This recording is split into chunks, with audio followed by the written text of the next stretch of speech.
ಮನೆಯವರ ಒಪ್ಪಿಗೆ ಇಲ್ಲದೆ ಶ್ರೀಮಂತರ ಮನೆ ಹುಡುಗಿ ಶ್ರೀಲೀಲನ ಪ್ರೀತಿಸಿ ಮದುವೆಯಾದ ಅಮೋಘ ಡೆಲಿವರಿ ಬಾಯ್ ಆಗಿ ಕೆಲಸ ಮಾಡ್ತಿದ್ದ.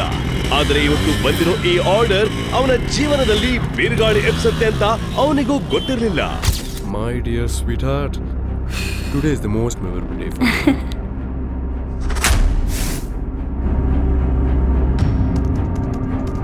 ಯಾರ್ದದು ಫೋನು? ಏನಕ್ಕೆ ಕಟ್ ಮಾಡಿದೆ? ಅದು ನನ್ನ ಫ್ರೆಂಡು.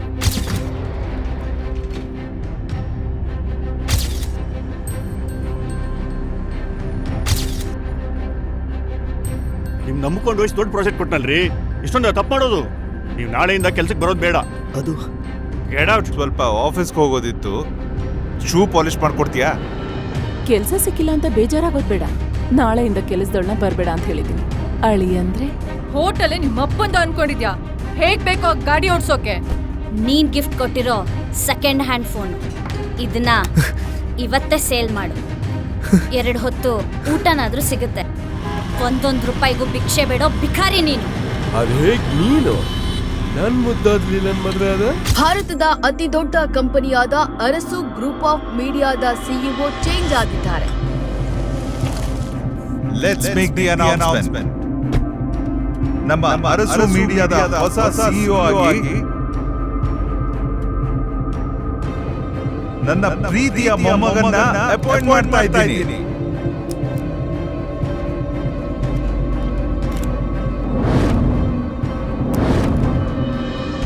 ವಾಟ್? ರುಕ್ಮಿಣಿ ದೇವಿ ಸ್ವಲ್ಪ ಹೆಸಿಟೇಟ್ ಮಾಡ್ಕೊಳ್ತಾ, ನಾಳೆ ಚಕ್ರವರ್ತಿ ಮ್ಯಾನ್ಷನಲ್ಲಿ ನಾನೊಂದು ದೊಡ್ಡ ಡಿನ್ನರ್ ಇಟ್ಟಿದ್ದೀನಿ. ನೀನು ಮತ್ತು ಸರೋಜಾ ಇಬ್ಬರು ಬರಲೇಬೇಕು. ಆಗ ಎಲ್ಲರೂ ನಿಮ್ಮನ್ನು ಮತ್ತೆ ನಮ್ಮ ಫ್ಯಾಮ್ಲಿ ಅಂತ ಕನ್ಸಿಡರ್ ಮಾಡ್ತಾರೆ ಅಂತ ಹೇಳಿದ್ರು. ಅದಕ್ಕೆ ಶ್ರೀಲೀಲಾ, ಇಲ್ಲ ಅಜ್ಜಿ, ನಾನು ಬರೋದಕ್ಕಾಗಲ್ಲ. ನಾನೀಗ ಹೀಲಿಂಗ್ ಆರ್ಟ್ ಸ್ಕೂಲ್ಗೆ ಜಾಯ್ನ್ ಆಗಿದ್ದೀನಿ. ಸೊ ಡಿನ್ನರ್ಗೆ ಬರೋದಕ್ಕೆ ಟೈಮ್ ಇರಲ್ಲ ಅಂತ ಹೇಳಿದ್ಲು. ಅಮೋಘ್ ಅನ್ವರ್ ಮಾತನ್ನು ಇಗ್ನೋರ್ ಮಾಡಿ ಶ್ರೀಲೀಲನ ಹುಡ್ಕೊಂಡು ಹೊರಟ. ಅದನ್ನು ನೋಡಿದ ಅನ್ವರ್ ಜೋರಾಗಿ, ಏ ಅಮೋಘ್, ಎಲ್ಲೋ ಓಡ್ತಾ ಇದೆಯಾ? ಇಲ್ಲಿ ಒಬ್ಬರು ಟ್ಯಾರೋ ಕಾರ್ಡ್ ನೋಡ್ತಾರೆ, ಇಲ್ಲಿಗೆ ಬಂದು ನೀನು ನಿನ್ನ ಭವಿಷ್ಯ ಕೇಳ್ಕೊ ಅಂತ ಕೂಗ್ದ. ಅದಕ್ಕೆ ಹಸೀನಾ ಕೂಡ, yes Amogh, he is really amazing, ನೀನು ಒಂದ್ಸಲ ಟ್ರೈ ಮಾಡು ಅಂತ ಹೇಳಿದ್ಲು. ಅಮೋಘಂಗೆ ಅದನ್ನು ಕೇಳಿ ಇರಿಟೇಟ್ ಆಯಿತು. ಅವನು ಹಸೀನಾ ಕಡೆ ತಿರುಗಿ, ಒಬ್ಬ ಪೊಲೀಸ್ ಆಫೀಸರ್ ಆಗಿ ನೀವು ಇಂಥದ್ನೆಲ್ಲ ನಂಬ್ತೀರಾ ಇನ್ಸ್ಪೆಕ್ಟರ್? ಸೀರಿಯಸ್ಲಿ? ಎನಿವೆ, ನೀವಿಬ್ಬರು ಏನು ಬೇಕಿದ್ರೂ ಮಾಡ್ಕೊಳ್ಳಿ, ನನಗದು ಸಂಬಂಧ ಇಲ್ಲ. ನಾನು ನನ್ನ ಹೆಂಡ್ತಿನ ಹುಡುಕ್ಬೇಕು, ಅವಳು ನನಗೋಸ್ಕರ ಕಾಯ್ತಾ ಇರ್ತಾಳೆ ಅಂತ ಹೇಳಿ ಅಲ್ಲಿಂದ ಹೊರಟ. ಆದರೆ ಆ ಓಲ್ಡ್ ಮ್ಯಾನ್ ಅಮೋಘನ್ ಕೈ ಹಿಡ್ಕೊಂಡು ಒಂದ್ಸಲ ಟ್ರೈ ಮಾಡೋದಕ್ಕೆ ಕೇಳ್ಕೊಂಡ. ಅಮೋಘಂಗೆ ಆಲ್ರೆಡಿ ಈ ವ್ಯಕ್ತಿ ಫೇಕ್, ಇವನು ಟ್ಯಾರೋ ಕಾರ್ಡ್ ರೀಡರ್ ಅಲ್ಲ ಅಂತ ಅನಿಸ್ತು. ಆದರೂ ಇವರೆಲ್ಲ ಯಾಕಿಷ್ಟು ಫೋರ್ಸ್ ಮಾಡ್ತಿದ್ದಾರೆ ಅಂತಲೇ ಅವನಿಗೆ ಗೊತ್ತಾಗಲಿಲ್ಲ. ಆ ಓಲ್ಡ್ ಮ್ಯಾನ್, ಪ್ಲೀಸ್ ಕೋಪ ಮಾಡ್ಕೋಬೇಡ ಮಗು, ನಾನು ನಿನ್ನ ಭವಿಷ್ಯನ ಸರಿಯಾಗಿ ನೋಡಿ ಹೇಳ್ತೀನಿ. ಅದಕ್ಕೆ ನೀನು ನನಗೆ ದುಡ್ಡು ಕೊಡೋದು ಬೇಡ ಅಂತ ಒತ್ತಾಯ ಮಾಡ್ದ. ಅನ್ವರ್ ಆ ವ್ಯಕ್ತಿಗೆ ದುಡ್ಡು ಕೊಟ್ಟು ಅವತ್ತು ಅವನು ಹೇಳ್ದಾಗೆ ನಾಟಕ ಮಾಡೋದಕ್ಕೆ ಹೇಳಿದ್ದ. ಅಷ್ಟೇ ಅಲ್ಲದೆ ಈಗ ಅಮೋಘನು ಅಲ್ಲಿಗೆ ಬಂದಿರೋದು ನೋಡಿ ಹೇಗಾದರೂ ಮಾಡಿ ಅವನಿಗೆ ಅವಮಾನ ಆಗೋ ಹಾಗೆ ಮಾತಾಡೋದಕ್ಕೆ ಹೇಳಿದ್ದ. ಇದರಿಂದಾಗಿ ಆ ಓಲ್ಡ್ ಮ್ಯಾನ್ ಪದೇ ಪದೇ ಅಮೋಘಂಗೆ ಫೋರ್ಸ್ ಮಾಡ್ತಾ ಇದ್ದ. ಅಮೋಘಂಗೆ ಇವರಿಬ್ಬರು ಏನ್ಗೆ ಮಾಡ್ತಾ ಇದ್ದಾರೆ ಅಂತ ಅರ್ಥ ಆಗಲಿಲ್ಲ. ಆದರೆ ಅವನಿಗೆ ಆದಷ್ಟು ಬೇಗ ಶ್ರೀಲೀಲನ ಹುಡ್ಕೊಂಡು ಹೋಗಬೇಕಾಗಿತ್ತು. ಸೊ ಅವನು ಬೇಗ ಭವಿಷ್ಯ ಹೇಳಿ ಮುಗಿಸೋದಕ್ಕೆ ಕೇಳ್ಕೊಂಡ. ಅದನ್ನು ಕೇಳಿ ಓಲ್ಡ್ ಮ್ಯಾನ್ ಟ್ಯಾರೋ ಕಾರ್ಡ್ನ ಶಫಲ್ ಮಾಡಿ ಟೇಬಲ್ ಮೇಲೆ ಹಾಕ್ದ. ನಂತರ ಅದರಿಂದ ಅಮೋಘಂಗೆ 3 ಕಾರ್ಡ್ ತೆಗೆಯೋದಕ್ಕೆ ಹೇಳ್ದ. ಅವನು ತೆಗ್ದಿರೋ ಕಾರ್ಡ್ಸ್ನ ನೋಡ್ತಾ, ಓಹ್, ನಾನು ಇದುವರೆಗೂ ಇಷ್ಟು ಕೆಟ್ಟ ಹಣೆ ಬರಹ ಇರೋ ವ್ಯಕ್ತಿನ ನೋಡಲೇ ಇಲ್ಲ. ಈ ವ್ಯಕ್ತಿ ಯಾರ ಜೊತೆ ಇರ್ತಾನೋ ಅವ್ರಿಗೆ ಕೇವಲ ಬ್ಯಾಡ್ ಲಕ್ಕೆ ಬರುತ್ತೆ.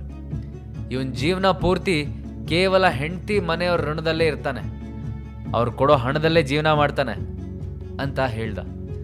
ನಂತರ ಆ ಓಲ್ಡ್ ಮ್ಯಾನ್ ಹಸೀನಾ ಕಡೆ ತಿರುಗಿ, ನೀನಂತೂ ಇವನಿಂದ ಆದಷ್ಟು ದೂರ ಇರಬೇಕು ಮಗಳೇ. ಆಗ ನಿನ್ನ ಭವಿಷ್ಯ ನೋಡಿದಾಗ ಕೆಲವು ತಪ್ಪು ದಾರಿ ತೋರಿಸೋರ್ನ ದೂರ ಇಡು ಅಂತ ಹೇಳಿದ್ನಲ್ಲ, ಅದು ಇವನ್ ಬಗ್ಗೆನೇ. ನನ್ನ ಭವಿಷ್ಯ ಯಾವತ್ತಿಗೂ ಸುಳ್ಳಾಗಲ್ಲ. ನಿನ್ನಿವತ್ತಿನ ಸಂಕಷ್ಟಕ್ಕೆ ನೀನು ಇವನ ಜೊತೆ ಮಾತಾಡೋದೇ ಕಾರಣ. ಮೊದಲು ಇವನನ್ನು ದೂರ ಮಾಡು, ಆಗ ಎಲ್ಲ ಸರಿ ಹೋಗುತ್ತೆ ಅಂತ ಹೇಳ್ದ. ಅನ್ವರ್ ಅಂತೂ ಖುಷಿಯಿಂದ, ವಾವ್, ಎಷ್ಟು ಕರೆಕ್ಟಾಗಿ ಹೇಳಿದ್ರಿ, ನೀವು ಹೇಳಿದ್ರಲ್ಲಿ ಸ್ವಲ್ಪನೂ ತಪ್ಪಿರಲಿಲ್ಲ ಗೊತ್ತಾ ಅಂತ ಹೇಳ್ದ. ಆದರೆ ಹಸೀನಾ ಓಲ್ಡ್ ಮ್ಯಾನ್ ಮಾತು ಕೇಳಿ ಎಂಬ್ಯಾರಸ್ ಆದ್ಲು. ಅವಳು ಅಮೋಘ್ಗೆ ರಿಯಶ್ಯೂರ್ ಮಾಡೋ ಹಾಗೆ, ನೀನು ಇವ್ರ ಮಾತನ್ನ ನಂಬೇಡ ಅಮೋಘ್, ಇವ್ರು ಹೇಳಿದ್ದೆಲ್ಲ ಮಾತು ಸತ್ಯ ಆಗಬೇಕು ಅಂತ ಏನೂ ಇಲ್ಲ ಅಂತ ಹೇಳಿದ್ಲು. ಅಮೋಘ್ ಏನು ಇದರಿಂದ ತಲೆ ಕೆಡ್ಸ್ಕೊಂಡಿರಲಿಲ್ಲ. ಅವನು ಆದಷ್ಟು ಬೇಗ ಈ ಕೆಲಸ ಮುಗಿಸಿ ಶ್ರೀಲೀಲಾ ಕಡೆ ಹೋಗೋದ್ರ ಬಗ್ಗೆ ಯೋಚಿಸ್ತಾ ಇದ್ದ. ಆದರೆ ಅವನಿಗೆ ಓಲ್ಡ್ ಮ್ಯಾನ್ ಗೆಟಪ್ ನೋಡಿ ಏನೋ ವಿಯರ್ಡ್ ಅಂತ ಅನ್ನಿಸ್ತಾ ಇತ್ತು. ಅವನು ಹಾಕಿದ ಗಡ್ಡ, ಅವನ ಬಿಳಿ ತಲೆ ಕೂದಲು ಎಲ್ಲದು ತುಂಬ ವಿಚಿತ್ರವಾಗಿತ್ತು. ಅಮೋಘ್ ಫ್ರ್ಯಾಂಕ್ ಆಗಿ, ಡೋಂಟ್ ವರಿ ಇನ್ಸ್ಪೆಕ್ಟರ್, ನಾನೇನು ಇದ್ರ ಬಗ್ಗೆ ಭಯ ಪಡ್ತಾ ಇಲ್ಲ ಅಂತ ಹೇಳ್ದ. ಆದರೆ ಅನ್ವರ್ ಕೋಪದಲ್ಲಿ, ಅವರೇನು ಸುಳ್ಳು ಹೇಳ್ತಾ ಇದ್ದಾರಾ? ನಿನ್ನ ಬಗ್ಗೆ ಹೇಳಿದ್ದೆಲ್ಲ ನಿಜನೇ ತಾನೆ? ಹಾಗಿದ್ದಾಗ ನೀನು ಇದನ್ನು ಫೇಸ್ ಮಾಡೋದಕ್ಕೆ ರೆಡಿ ಆಗಬೇಕು. ಅದನ್ನು ಬಿಟ್ಟು ನನಗಿದ್ರ ಮೇಲೆ ನಂಬಿಕೆನೇ ಇಲ್ಲ ಅಂತ ಹೇಳಿ ಥರ ತಪ್ಪಿಸ್ಕೊಳ್ಳೋದಕ್ಕೆ ನೋಡೋದಲ್ಲ ಅಂತ ಹೇಳ್ದ. ಅಮೋಘ್ ಅದಕ್ಕೆ ನಗ್ತಾ ಓಲ್ಡ್ ಮ್ಯಾನ್ ಕಡೆ ತಿರುಗಿ, ರಿಯಲಿ ನೀವಷ್ಟು ಚೆನ್ನಾಗಿ ಎಲ್ಲರ ಭವಿಷ್ಯ ನೋಡ್ತೀರಾ ಅಂತ ಆದರೆ ನಿಮ್ಮದು ನೋಡ್ಕೊಂಡಿರ್ಬೇಕಲ್ಲ. ನಿಮ್ಮ ಇವತ್ತಿನ ದಿನ ತುಂಬ ಕೆಟ್ಟದಾಗಿರುತ್ತೆ ಅಂತ ಈ ಟ್ಯಾರೋ ಕಾರ್ಡ್ ನಿಮಗೆ ತೋರಿಸಿಲ್ವಾ ಅಂತ ಹೇಳ್ದ. ನನಗೆ ಕೇವಲ ನನ್ನ ಕಾರ್ಡ್ಸ್ ಏನು ಹೇಳುತ್ತೋ ಅದನ್ನು ನೋಡೋದಷ್ಟೇ ಗೊತ್ತು. ನಿನ್ನ ಹಣೆ ಬರ ಸರಿ ಇಲ್ಲ ಅಂತ ಅದಕ್ಕೆ ಇನ್ನೊಬ್ಬರ ಮೇಲೆ ಕೋಪ ಮಾಡ್ಕೋಬೇಡ. ಓಲ್ಡ್ ಮ್ಯಾನ್ ಸೀರಿಯಸ್ ಆಗಿ ಹೇಳ್ದ. ನಂತರ ಹಸೀನಾ ಕಡೆ ತಿರುಗಿ, ನೋಡು ಮಗು, ನೀನು ತುಂಬ ಒಳ್ಳೆ ಹುಡುಗಿ, ನಿನಗೆ ಮುಂದೆ ಒಳ್ಳೆ ಭವಿಷ್ಯ ಇದೆ. ಆದರೆ ಈ ವ್ಯಕ್ತಿನ ನಿನ್ನ ಜೀವನದಿಂದ ದೂರ ಇಡು ಅಷ್ಟೇ. ನೀನು ಪಾಪದ ಹುಡುಗಿ ಅನ್ನೋ ಕನಿಕರದಿಂದ ಹೇಳ್ತಾ ಇದ್ದೀನಿ. ಈ ವ್ಯಕ್ತಿ ನಿನಗೆ ಕೇವಲ ಬ್ಯಾಡ್ ಲಕ್ ತರ್ತಾನೆ. ನೀನಿನ್ನೂ ಇವನ ಜೊತೆ ಇದ್ರೆ ಆಮೇಲೆ ಜೀವನ ಪೂರ್ತಿ ಪಶ್ಚಾತ್ತಾಪ ಪಡೋ ಹಾಗುತ್ತೆ, ನೆನ್ಪಿಟ್ಕೋ ಅಂತ ಎಚ್ಚರಿಕೆ ಕೊಟ್ಟ. ಹಸೀನಾಗೆ ಅದನ್ನು ಕೇಳಿ ಶಾಕ್ ಆಯಿತು. ಅವಳು ಆಲ್ರೆಡಿ ಆ ಓಲ್ಡ್ ಮ್ಯಾನ್ ಮಾತುಗಳನ್ನ ಪೂರ್ತಿಯಾಗಿ ನಂಬಿದ್ಲು. ಅವಳ ವಿಷಯದಲ್ಲಿ ಓಲ್ಡ್ ಮ್ಯಾನ್ ಹೇಳಿದ್ದೆಲ್ಲ ಇಲ್ಲಿ ತನಕ ನಿಜನೇ ಆಗಿತ್ತು. ಸೊ ಅವಳು ಇದನ್ನು ನಂಬಿ ಅಮೋಘನಿಂದ ಮುಖ ತಿರುಗಿಸಿದ್ಲು. ಅಮೋಘ್ ಹಸೀನಾ ಮೆಂಟಾಲಿಟಿನ ಚೆನ್ನಾಗಿ ಅರ್ಥ ಮಾಡ್ಕೊಂಡಿದ್ದ. ಅವಳೀಗ ಮನ್ಸಲ್ಲಿ ಏನು ಯೋಚಿಸ್ತಾ ಇದ್ದಾಳೆ ಅಂತಲೂ ಅವನು ಗೊತ್ತಾಯ್ತು. ಸೊ ಅವನು ಲೈಟಾಗಿ ನಗ್ತಾ, ಯು ನೋ ವಾಟ್ ಇನ್ಸ್ಪೆಕ್ಟರ್, ನಮ್ಮ ಬಾಡಿಲಿ ಬ್ರೈನ್ ಅಂತ ಒಂದು ಇಂಪಾರ್ಟೆಂಟ್ ಆರ್ಗನ್ ಇದೆ. ಅದು ಲೈಫಲ್ಲಿ ನಮಗೆ ಸಿಕ್ಕಾಪಟ್ಟೆ ಯೂಸಿಗೆ ಬರುತ್ತೆ. ನೆಕ್ಸ್ಟ್ ಟೈಮಿಂದ ನೀವು ಹೊರಗಡೆ ಹೋಗಬೇಕಾದ್ರೆ ಅದನ್ನು ನಿಮ್ಮ ಜೊತೆನೇ ಕರ್ಕೊಂಡೋಗಿ, ಆಗ ಇಂಥ ಕೆಲಸ ಯಾವುದೂ ನಡೆಯಲ್ಲ ಅಂತ ಟೀಸ್ ಮಾಡ್ದ. ಅಮೋಘ್ ಮಾತು ಕೇಳಿ ಹಸೀನಾಗೂ ನಗು ಬಂತು. ಅವಳು, ಓಕೆ ನಾನೀಗ ನಿನ್ನ ಹತ್ರ ಆರ್ಗ್ಯೂ ಮಾಡಲ್ಲ, ಬಟ್ ನೀನಿನ್ನು ನನ್ನ ಪ್ರಶ್ನೆಗೆ ಉತ್ತರ ಕೊಟ್ಟಿಲ್ಲ ಅಮೋಘ್. ನಿನ್ನ ಹತ್ರ ಇನ್ನೊಂದು ಪವರ್ ಪಿಲ್ ಇದೆಯಾ ಅಂತ ಕೇಳಿದ್ಲು. ಪವರ್ ಪಿಲ್? ನಾನೀಗ ಬರ್ತಾ ತೊಗೊಂಬಂದಿಲ್ಲ, ಅದೇ ನಿಮ್ಗೆ ಕೊಡಬೇಕು ಅಂದರೆ ನಾವು ಇನ್ನೊಂದು ಸಲ ಮೀಟ್ ಮಾಡಬೇಕಾಗುತ್ತೆ. ಅಮೋಘ್ ಕೇರ್ಫುಲ್ಲಾಗಿ ಹೇಳ್ದ. ಓಕೆ, ಹಾಗಿದ್ರೆ ನಾನು ನಿನಗೆ ಯಾವಾಗ ಸಿಗೋದು ಅಂತ ಮೆಸೇಜ್ ಮಾಡ್ತೀನಿ. ನೆಕ್ಸ್ಟ್ ಟೈಮ್ ನನಗೆ ಪಕ್ಕಾ ಒಂದು ಪವರ್ ಪಿಲ್ ಬೇಕು. ಹಸೀನಾ ಅಮೋಘನ್ಗೆ ವಾರ್ನ್ ಮಾಡಿದ್ಲು. ಅಮೋಘ್ ಅದಕ್ಕೆ ಏನು ಆನ್ಸರ್ ಮಾಡದೆ ಶ್ರೀಲೀಲಾನ ಹುಡುಕೊಂಡು ಹೊರಟ. ಅವನು ಆಲ್ರೆಡಿ ಇವರಿಂದ ಶ್ರೀಲೀಲಾನ ಸಿಕ್ಕಾವಡೆ ಕಾಯಿಸಿದ್ದ. ಅವಳೆಲ್ಲಿ ತನ್ನ ಬಗ್ಗೆ ಅಪ್ಸೆಟ್ ಆಗಿರ್ತಾಳೋ ಅಂತ ಅಮೋಘನ್ಗೆ ಟೆನ್ಷನ್ ಆಗ್ತಾಯಿತ್ತು. ಅವನು ಎಷ್ಟು ಫಾಸ್ಟಾಗಿ ನಡೆದ್ರೂ ಶ್ರೀಲೀಲಾ ಇದ್ದ ಕಡೆಗೆ ರೀಚ್ ಆಗೋದು ಕಷ್ಟ ಆಗಿತ್ತು. ಸೊ ಅಮೋಘ್ ಒಂದು ಪ್ಲ್ಯಾನ್ ಮಾಡ್ದ. ಅವನು ಶ್ರೀಲೀಲಾಗೆ ರೊಮ್ಯಾಂಟಿಕ್ ಆಗಿ ಏನಾದರೂ ಸರ್ಪ್ರೈಸ್ ಕೊಡಬೇಕು ಅಂತ ಕಾರ್ತಿಕ್ಗೆ ಒಂದಷ್ಟು ವಿಷಯಗಳನ್ನ ಇನ್ಫಾರ್ಮ್ ಮಾಡಿ ಮೆಸೇಜ್ ಮಾಡ್ದ. ಇನ್ನೊಂದು ಕಡೆ ಶ್ರೀಲೀಲಾ ಭಾನು ಜೊತೆ ಸ್ಲೋ ಆಗಿ ವಿಂಡೋ ಶಾಪಿಂಗ್ ಮಾಡ್ತಾ ಇದ್ಲು. ಅವರಿಬ್ಬರಿಗೂ ತುಂಬ ಟೈಮಿಂದ ಇಬ್ಬರು ಹುಡುಗರು ಫಾಲೋ ಮಾಡ್ತಾ ಬರ್ತಿರೋದು ಗೊತ್ತೇ ಆಗಲಿಲ್ಲ. ಅವರಲ್ಲಿ ಒಬ್ಬ ಮದನ್. ಅವನು ಶ್ರೀಲೀಲಾ ಸ್ವಲ್ಪ ದಿನದ ಹಿಂದೆ ಅಮೋಘ್ ಜೊತೆ ಕ್ಯಾಂಪಿಂಗ್ ಸೈಟ್ಗೆ ಹೋದಾಗ ಬಂದಿದ್ದ. ಅಲ್ಲಿ ಶ್ರೀಲೀಲಾನ ನೋಡಿದಾಗಿಂದ ಅವನು ಅವಳನ್ನ ಹೇಗಾದರೂ ಇಂಪ್ರೆಸ್ ಮಾಡಬೇಕು ಅಂತ ಕಾಯ್ತಾ ಇದ್ದ. ಇವತ್ತು ಮಾಲ್ ಒಳಗೆ ನೋಡಿ ಅವಳನ್ನ ಫಾಲೋ ಮಾಡ್ಕೊಂಬಂದಿದ್ದ.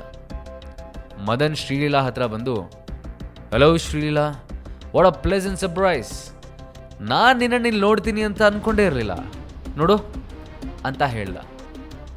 ಶ್ರೀಲೀಲಾ ಹಿಂದೆ ತಿರುಗಿ ಆಕ್ವರ್ಡ್ ಆಗಿ, ಹಲೋ ಸಾರಿ, ನಂಗೆ ನೀವು ಯಾರು ಅಂತ ಗೊತ್ತಾಗಲಿಲ್ಲ, ನೀವು ಅಂತ ಯೋಚಿಸೋದಕ್ಕೆ ಸ್ಟಾರ್ಟ್ ಮಾಡಿದ್ರು. ಅದಕ್ಕೆ ಮದನ್, ಅಯ್ಯೋ ನಾನು ಯಾರು ಅಂತ ಗೊತ್ತಾಗ್ಲಿಲ್ವಾ, ನಾನು ಮದನ್, ಅವತ್ತು ಕ್ಯಾಂಪಿಂಗ್ ಸೈಟ್ಗೆ ನೀವು ಬಂದಾಗ ಬಂದಿದ್ನಲ್ಲ ಅಂತ ನೆನಪು ಮಾಡ್ಸೋದಕ್ಕೆ ಟ್ರೈ ಮಾಡ್ದ. ಶ್ರೀಲೀಲಾಗೆ ಈಗ ಅವನು ಯಾರು ಅಂತ ಗೊತ್ತಾಯ್ತು. ಅವಳು ಸ್ಮೈಲ್ ಮಾಡ್ತಾ, ಸೋ ಸಾರಿ ಮದನ್, ಜಸ್ಟ್ ಒಂದೇ ಸಲ ಮೀಟ್ ಮಾಡಿದ್ವಲ್ಲ, ಹಾಗಾಗಿ ಸಡನ್ನಾಗಿ ಯಾರು ಅಂತ ಗೊತ್ತಾಗಲಿಲ್ಲ ಅಂತ ಹೇಳಿದ್ಲು. ಮದನ್ ಇದನ್ನೇ ಒಳ್ಳೆ ಆಪರ್ಚುನಿಟಿ ಅಂತ ತಗೊಳ್ತಾ, ಹಾಗೆಲ್ಲ ಸಾರಿ ಹೇಳಿದ್ರೆ ಆಗಲ್ಲ. ನಾನು ನಿಮ್ಮ ಜೊತೆ ಎಷ್ಟೊಂದು ಮಾತಾಡಿದ್ದೆ, ನೀವು ನೋಡಿದ್ರೆ 1-2 ತಿಂಗಳಲ್ಲೇ ನನ್ನನ್ನು ಮರ್ತು ಬಿಟ್ರೆ ಹೇಗೆ? ನಂಗೀಗ ತುಂಬ ಹರ್ಟ್ ಆಗಿದೆ. ಅದು ಸರಿ ಹೋಗಬೇಕಾದ್ರೆ ನೀವು ನನ್ನ ಜೊತೆ ಡಿನ್ನರ್ಗೆ ಬರಲೇಬೇಕು ಅಂತ ಹಠ ಮಾಡ್ದ. ಅದಕ್ಕೆ Sreeleela, I am sorry Madan, ನನಗೆ ಆಲ್ರೆಡಿ ಬೇರೆ ಪ್ಲ್ಯಾನ್ಸ್ ಇದೆ, ಸೊ ನಿಮ್ಮ ಜೊತೆ ಬರೋದಕ್ಕೆ ಸಾಧ್ಯ ಇಲ್ಲ, ನೀವಷ್ಟೇ ಎಂಜಾಯ್ ಮಾಡಿ ಅಂತ ಹೇಳಿದ್ಲು. ಶ್ರೀಲೀಲಾ ಹಾಗೆ ಹೇಳಿದ್ರು ಮದನ್ ಮಾತ್ರ ತನ್ನ ಹಠ ಬಿಡಲಿಲ್ಲ. ಅವನು ತನ್ನ ಫ್ರೆಂಡ್ ರವಿಗೆ ಏನಾದರೂ ಮಾಡೋದಕ್ಕೆ ಕಣ್ಣಲ್ಲೇ ಸನ್ನೆ ಮಾಡ್ದ. ಅದನ್ನು ಅರ್ಥ ಮಾಡಿಕೊಂಡ ರವಿ ಭಾನುನ ಡಿನ್ನರ್ಗೆ ಒಪ್ಸೋದಕ್ಕೆ ಡಿಸೈಡ್ ಮಾಡ್ದ. ಹಾಗಾದ್ರೆ ಈಗಲೇ ಡೌನ್ಲೋಡ್ ಮಾಡಿ ಪಾಕೆಟ್ FM ಮತ್ತು ಕೇಳಿ ಅರಸು. ಲಿಂಕ್ ಡಿಸ್ಕ್ರಿಪ್ಷನ್ನಲ್ಲಿ ಇದೆ.